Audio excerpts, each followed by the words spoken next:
we shall reflect on the life of St Alphonsus De Ligouri. As a boy, St Alphonsus, the eldest of 7 children, made a retreat each year in company with his father in some religious house. Being extraordinarily gifted and brilliant, he was awarded a doctorate in law at the age of 16 and rapidly achieved success. But he gave up his profession at the age of 27, seeking to discover God's will in prayer and works of charity.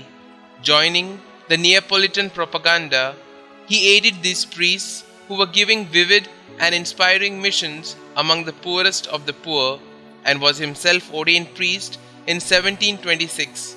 Ardent and of delicate sensibility, profoundly intelligent and downright practical, he always sought to do the will of God.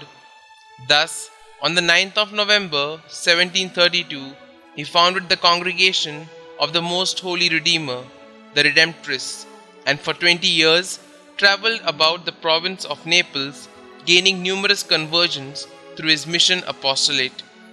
After the year 1752, he devoted himself steadily to writing.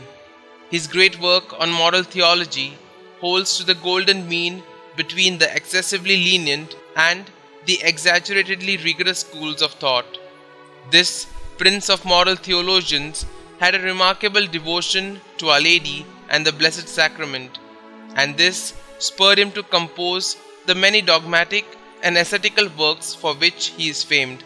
Of these, the Glories of Mary, the Way of Salvation, and the True Spouse of Christ are perhaps the best known, each abounding in practical and common sense suggestions. Alphonsus particularly favored short, effective petitions and acts of love. We have altogether 111 books and treatises from his pen, which have seen over 4,000 editions in over 60 languages. Thus, ever conscious that whereas on the one hand, piety without knowledge makes one useless, and on the other, knowledge without piety renders one arrogant, Alphonsus proved by example that sanctity and learning do in fact go together. When he was made Bishop of St Agata dei Goti, a small Neapolitan diocese, in the year 1762, he reformed his entire diocese, laboring zealously for 13 years. A tactful reform that covered the seminary, the clergy, the monasteries, besides promoting missions, eliminating liturgical aberrations, instructing his flock, healing the sick, and succoring the poor.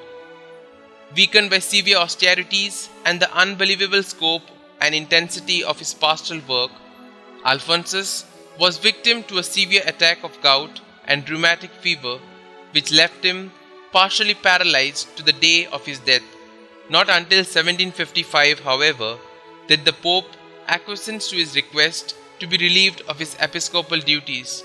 He was then 79, and during the remaining 12 years of his life, he gradually became deaf, partially blind, and had to be fed through a tube.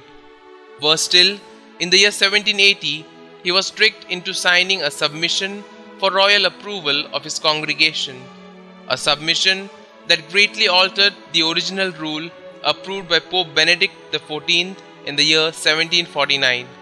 As a result, he was stripped of all authority over the Redemptorists, virtually splitting the congregation, plunging himself into deep anguish. It was not until after his death that the issue was resolved, unity was restored, and the order expanded worldwide. Alphonsus died on the 18th of July 1787. He was beatified by Pope Pius VII on 15th of September 1816 and was canonized by Pope Gregory XVI on the 26th of May 1839.